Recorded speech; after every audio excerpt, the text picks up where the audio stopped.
And obviously you're, a Buddha bullying ambassador. And since I've only had females on, I haven't really gotten to talk about this stigma that I find surrounding bullying and young men and just men in general, because I feel like men feel that the term bullying may come off as like, they may feel weak to admit to it. That's what I've seen when we go and talking, that when we go into the schools, I feel that girls are a little bit better at opening up when it comes to bullying. But when it comes to the guys, they're a little bit ashamed almost, or they don't ever want to feel like a snitch, so they don't say something. And I just kind of wanted to start with that, just talking about how can we kind of, switch up the narrative and, make people realize that it can become something very serious, and there are a lot of people taking their lives, and that's men and women and, boys and girls. And it is a very serious thing for guys. And I just don't want people to feel like they can't open up because they're a male. You know what I mean? Does that make sense? Really accurate observation. As we know, and as we teach these kids when we go into the trenches, into the schools, that really bullying is a triangle. It's the people that are bullying, the people that are being bullied, and the people that are watching the bullying. And all three sides of the triangle are affected in negative different ways. I think you're right. I think there are definitely different aspects emotionally that young boys undergo, especially young boys, we're taught to be tough, to be a lot more emotionally reserved, and which manifests a lot of time in being less emotionally communicative. I think there's a whole issue with boys and their fathers. You don't want to disappoint your father. You never want to be seen as being weak. Then there's some boys that don't have fathers there in the situation. So you're right. It's I don't want to say it's more complicated, but it certainly brings different variables to the table. Right. Maybe this is naive, but I really think that one of the things that needs to happen to eradicate or at least ameliorate bullying, both with men and women, is we have got to start reinfusing civility into our society. Yeah. We have got to start treating people with more respect, more dignity. I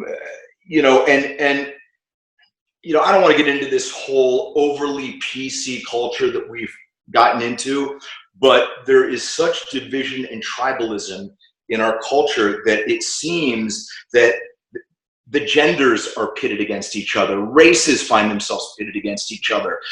Even generationally, the millennials and older generations.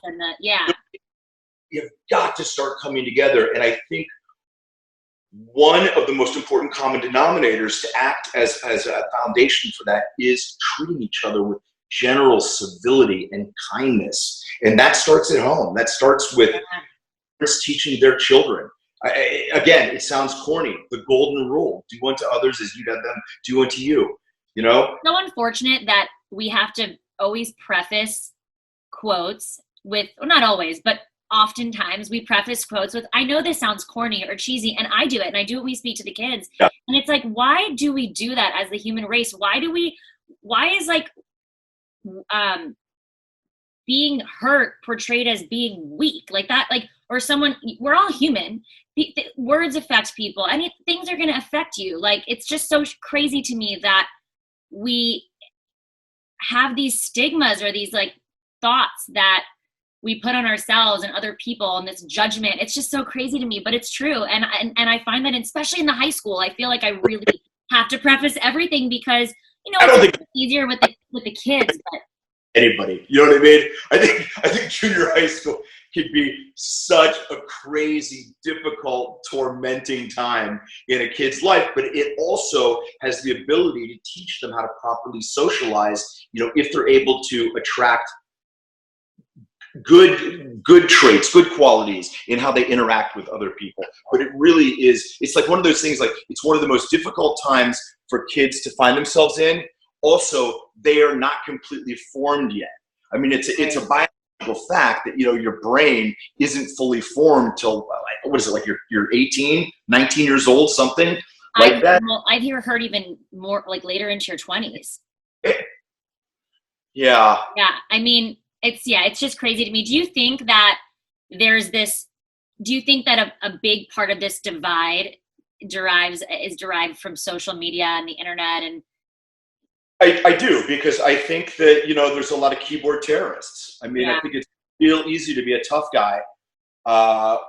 When you're confronting somebody in cyber world, there's this feeling that you can say and do anything with no correspondence to acceptable social mores and the way to behave. I think it's a lot more difficult for kids now. You and I talk about this when we go to the schools that, I was bullied when I was a kid. You get bullied, you're bullied during the hours of school, and then when you're home, it's over. But now with the internet and cyber, it can reach the entire school with one keystroke, and it's 24 hours a day, and it's devastating. And I also think that as much as the internet and social is fantastic, it's very desensitizing too. Right. Bombarded with images and you're bombarded with images of what your life is supposed to look like. The girls in the bikinis, and like we're all victim to it. I've actually been talking about this in the past few interviews. I've asked everybody. I didn't want to I didn't want to keep repeating myself, so I'm trying to think of different things to talk about, and that's why it's great that I now have a man on. But I have asked everybody, do you think that social media, do you find it to be more of a positive or a negative for you personally? Like when you scroll down your feed, do you feel better when you get off, or do you feel worse? So, for me, I like social because as an adult, I use it as a tool. Right. It's an entertainment tool for me. It's a way of communicating with people.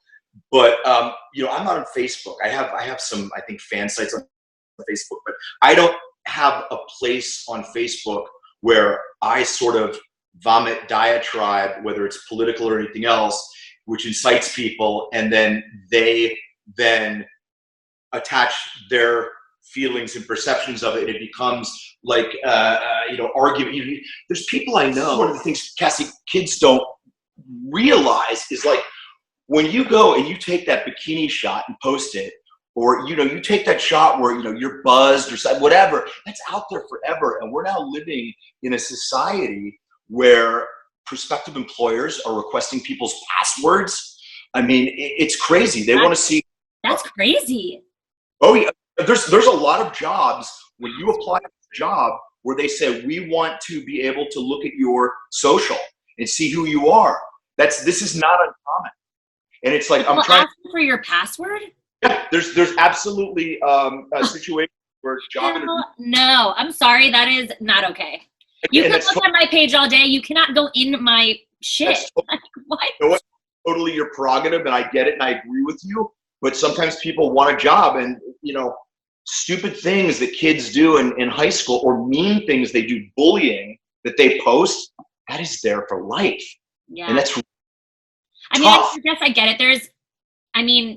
There's different sides to look at that. That's a conversation in itself. But I had no idea that was happening. I had obviously, when you go into an audition, a lot of times I feel like nowadays they'll ask, this hasn't happened too much for me actually, but I have heard, and it has happened, they'll ask, your following, or, they'll ask you to write down your Instagram handle. I'm sure they go and take a look at it. But yeah, I haven't heard it to that extent. So that's fascinating. And I've worked on shows, on network shows, and I have had times when I have tweeted stuff, and it's not controversial stuff. Like sometimes it's stuff referencing a character which the show owns the copyright, and they'll politely contact me and say, hey, you can't say this, you can't say that, which means that they have a dedicated person watching the accounts of all the actors on a show. And I don't blame them. It's like, when you put all of this money into a show, you want to make sure that one of your actors isn't like typing some insanity or something like that, some white crap or some, far left, whatever. And yeah, they, people watch. Wow. Yeah, no, that is a good point. And I definitely think that's a good point to make for, kids and teens, because you don't know you don't realize sometimes the weight of of your words and how it might backfire in 10 years. Right. You're in the now of being this fun teenager and you're thinking no one's ever going to see this, but everything is documented. So that is a really good point. About our words and what they do to people. And it's funny, I can think of times when I was a little kid and I was getting bullied, and the words that the bullies used, aside from physical, the words just still resonate and cut into me as a now adult man. And I was just before we got on Zoom, I was thinking to myself, and I was like, did I ever bully anybody? And I never bullied anybody. But there were definitely times when, as a kid, I said stuff that was cruel or insensitive or I wish I didn't say. And I think, unfortunately, that's part of being not a fully formed human being. You say and do stuff that you regret. But I realized that if there's stuff that people said when I was a kid that to this day still, it's not how it affects my vision of myself, but I remember it. It's probably stuff that I said, and it's like, words leave scars. Absolutely. I actually would love to talk about that for a second. Just Sure. Your experiences with bullying and how you combated them. I know that we talk about this in the school system, and I know how much your words and your stories really help other girls and guys, but especially the young men. And I just would love for it to be now on the internet opposed to just, in the schools that we talk to. What do you want to know? I want to know, talk to me about your bullying experiences and how did you overcome them? How did you combat them? When I was a kid, I went through a period where I was kind of a chubby kid. And I think anytime when you're even slightly, I was a chubby kid, I wore glasses. This was, when I was sort of 9, 10, 11. 12, and then when I was 13, I sort of went through a bit of a physical metamorphosis. I was also one of only 5 Jewish kids in my school, and so I experienced a lot of anti-Semitism, and it was really bad. I mean, it ranged from being chased home from school on a daily basis, being terrified, running from my elementary school back home, hoping that I'd make it home and hoping my dad didn't come home for lunch to see these kids chasing me. And it was psychological, was much worse than the physical. I had people throw pennies at me. I mean, it was a lot of crap.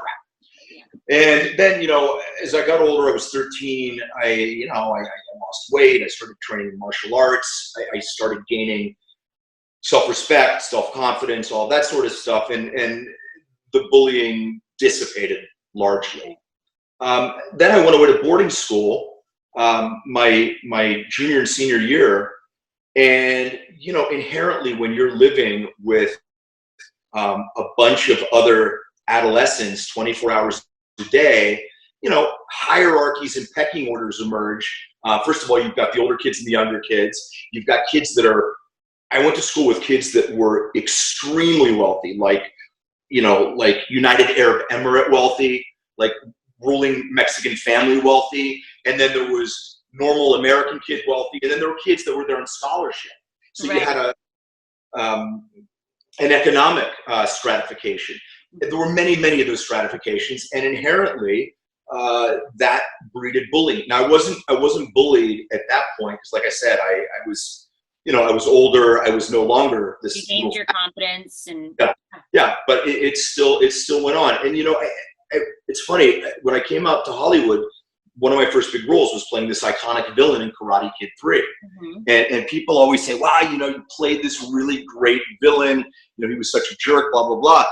And I think in a weird way, it was almost like a way for me to have a reverse release of all the bullying I had. I was able to sort of channel it outward. And I think,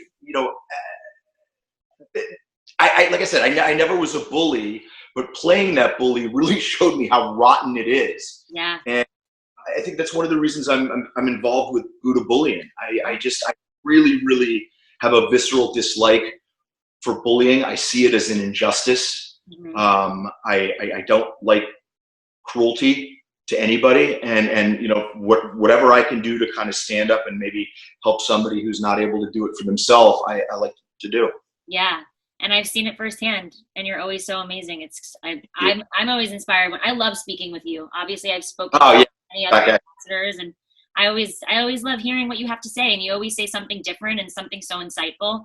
And I love that you talked about the fact that you went into martial arts, because that's something that we always do recommend, to have a passion, to find a hobby, in life in general, when you have purpose and when you're proud of yourself and when you are secure and you find, you know, when you start to become proud and accepting of everything that you are, people sense that. You know what I mean? It doesn't have to be something where it's being, you know, dominant physically, like football or martial. I mean, you know, you could be a terrific artist, mm-hmm. where you can write beautiful poetry, where you can write something where when you do it, you really know that that's your God-given gift and you're in line with the universe. Nobody can take that away from you. And in times maybe when people are not treating you well or whatever, you know that that's their issue, not yours, because you've got something. You know, my whole thing, Cassie, is that I believe that we all have a masterpiece within mm-hmm. us, one of us. And I believe that that masterpiece is the expression of our authentic selves, whatever it is. For us, it's one of our expressions is acting. Mm-hmm. And that makes us feel really good about who we are. It's one of the reasons, you know, as actors, that they say it's such a difficult profession psychologically, because when we're not doing what we love, it's really hard. And yes, be an acting and class. There's lots of times when you're not, because it's a hard industry. You can't just, you know, like with so many other incredible fields of work, you work your way up. With acting, you can do all the work and still not get the job. It could be a hair color, it could be a height, it could be anything. So it is, and it's something that it's an artistic passion. So it's something that we can't live without. You know, we live to tell stories. So when you can't do it, it becomes extremely stressful. And I mean, those are the moments when I'm not working as much when I'm not working, those are the moments where I'm so easily, that I'm such a bigger bully to myself. Those are the moments where like my inner bully really starts to go. And it means such a good point. You know, we all have that tape sometimes that gets on a loop in our head, that inner critic. You know, that the words inside your head that reverberate. You know, for me, it's like you're still that fat little kid, or you know, you're still that bully kid. You know, and I do. This is going to sound really stupid, but you know, I gave my inner critic a name. I call him Timmy, and Timmy's like a little boy that stomps his feet and wants to be heard and throws a tantrum. And you know, I'll let Timmy go in my head for about 10 seconds, and then I send him to his room. You know what I mean? And I treat him like. Gotta send him to his room. I gotta name mine. And she's got to go to the room a lot more often. I'm putting her in the room. I mean, because we do this, and it's so unfair, because there's no, as long as you're doing, I can understand being upset. It's human nature to be upset with yourself if you're not putting in the work, or you feel like you can be doing more, or whatever it may be. But as long as you're doing the work and you're doing your best, it's like, it's so unnecessary. And it just affects so many other aspects of our lives. So I've been talking a lot about self-bullying this year. I feel like I never really thought of the term. I always knew of the term self-love, but I never really thought of the other end of the spectrum, self-bully. And then I was talking on a panel, and Anna Lynn McCord was saying, you know, if the voices inside of your head were coming out of a person, if that was a person, would you befriend that person? Like, would that be someone you'd want to hang out with and be with? And yet we're stuck with that person in our own mind. So it's about training yourself to accept the good, the bad, the ugly, because we all have it all.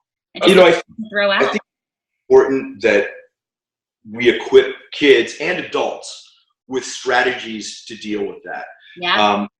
And one of the strategies I use that's really helped me, and if you're a young kid, and if you're in a really dark place and you just can't seem to tell yourself that you're great and you're important, again, this is gonna sound corny, but like, literally Google, you know, motivational speeches And there are so many unbelievable motivational speeches. There's, Denzel Washington does a great one. Matthew McConaughey does a great one.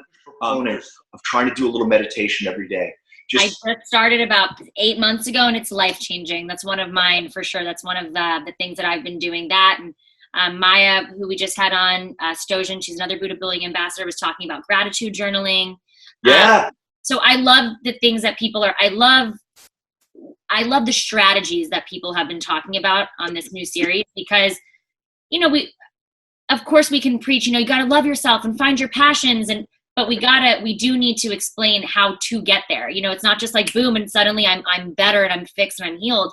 It is taking those steps to maybe journal or channel your energy into something artistic, or meditate, or seek therapy. And that's okay, because some people feel there's so much shame around therapy. And I'm like, everybody should go to therapy. I think the whole world should go to therapy. Analogy about acting, that when you when there's the choice that you need to cry in a scene, it's not about the physical manifestation of tears that's interesting. It's the struggle against crying, because we don't try to cry in real life. We try not to cry. Exactly. And refuse to allow yourself to be a victim just because circumstances have foisted something on you, that has made, been difficult. How many brave people that are struggling with cancer do you hear say, I'm not a victim of this disease? Yeah. And these people that have a better chance of getting better. Yeah. It's so, the correlation between your mind and, I just think your mind is such a strong tool, and why not use it to move forward and to push past where you may have been, and to live a better life, to be inspired to live a better life, to teach other people that, here's how you don't go through this, or here are the signs, or whatever it may be that I was going through. I don't want to see other people have to deal with this, or how they can, different strategies as to how to, push past certain, barriers. Barriers, and so I do understand. Mindfulness is a really great term. And for me, that mindfulness comes from parents helping kids understand what are real, effective, and positive parameters that define that mindfulness. You know what I mean? Mm-hmm. It comes from teaching civility, teaching respect for other people, for yourself. And if you're given those skills at a young age, that's what's going to manifest in your usage of the internet, hopefully. You know what I mean? But totally. If you have no boundaries, or you have no guidance or direction, then why would you expect that somebody's going to have guidance or direction in how they communicate with anonymity on the internet? Foundation, it's so important. And actually, I don't know if you know this, Sean, but we're going to be implementing all of our programming. We're going to have it online, so that, especially right now with everybody at home and the surge in cyberbullying and everything that's just going on, domestic violence, so many different things. We're going to start bringing our programming to our website and to YouTube. And I just think it's so important, especially this one program that we're going to start. It's called CAPE, and it's really for K through 3. And it's Nope. Okay. Yeah, you locked up for like 10 seconds. Sorry. Okay. I was just saying, I'm so excited that I'm not happy about this insane pandemic, but one thing that's good that's come out of it is that we're finally now taking the time to bring all of our programming to our website and to YouTube. Right. So we're going to have the school systems as well, like reach out to parents, because there are so many things that sometimes parents are just unaware of too, because they're busy and they've got their own lives and they've got jobs. And now, oh my God, they're having to teach their kids and homeschool. And so we're bringing these programs to the internet, and they're all about kind of what you're saying, the foundation of being a good human and just caring. And the fact that kindness is cool. And it starts with K through 3. We have a program that we're starting called CAPE, and it starts there. It's not middle school, high school. That's where it propels itself, but it's starting super young. So. What I think would be an interesting program. It would be a big undertaking, but talking about the internet, wouldn't it be interesting if kids could go on the internet and find a bullying mentor who they could say, hey, listen, I'm having this problem. I need some perspective. I need some advice. And, you know, you could get it. It's not your parents. You know, you put it on the internet. You're not going to feel confronted. I mean, I don't know exactly how that would work. And there are certain hotlines and certain like anonymous databases or, you know, hotlines and outlets. But I do think that that would be so great to have something where it's a little more personal. Right.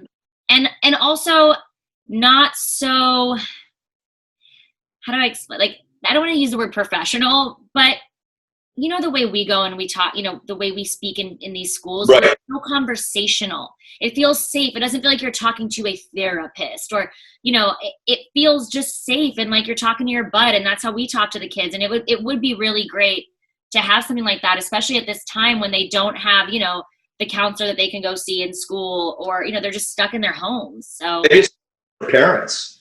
And you're saying, chances are you don't know whether your kids are getting bullied or not. And not only are these the signs, but like, you know, this is a way that you might want to try and interact with them to make them feel comfortable enough to talk to you, because that could be the between somebody taking their own life and not. Absolutely. Yeah. It's about being aware of the signs, and we're going to be, that's a huge part of our programming. It's knowing the signs, and it's also, how we can, you know, bringing up strategies and how we can combat it, and how, different ways. Everyone's different. So everyone's like, you know, needs different outlets, but, yeah, it's a very good point. So I guess, just to end this off, this has been such a great chat, and I'm so happy to get to see you, even though it's via Zoom. I've been asking the guests that we've had, if you can go back and tell your younger self, you can choose whatever age that may be to you, whatever speaks to you, like in this moment, if you can go back and say something to your younger self, what would you say?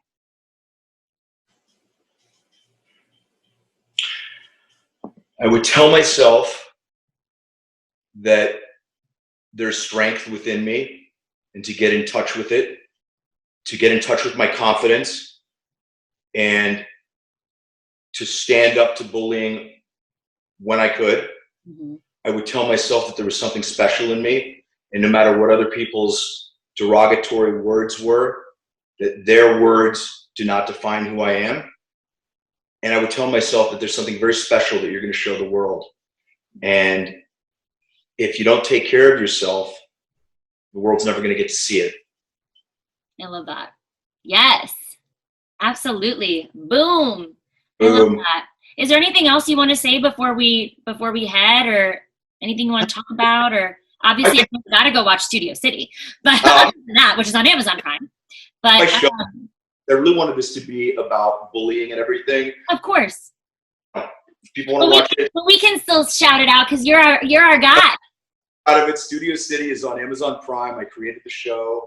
We've been nominated for almost 20 awards. Please watch it. It's a short form series, so you can really, you know, the episodes are between 10 and 15 minutes. There's 6 of them in the first season. You can watch it on your iPhone or your iPad. Cassie, I adore you. Thank you so much for all of your hard work. Your commitment is so inspiring, and I love that, you know, you kind of pulled me back into doing this while I'm here and let me get out of myself to help other people. I'm really looking forward to seeing you on the other side of this. I know. I can't wait to see you. I'm so happy, and thank you so much. That means so much to me. I've always thought so highly of you and your family, and just I love everything you do always, and everything you have to say. And you're a first male, so finally, you know, all the guys have someone to, you know, kind of hear out, which will be cool to have that different standpoint. So thank you so much, and stay safe, stay healthy. Yes, all the best. Love. Mwah. Take care. Take care.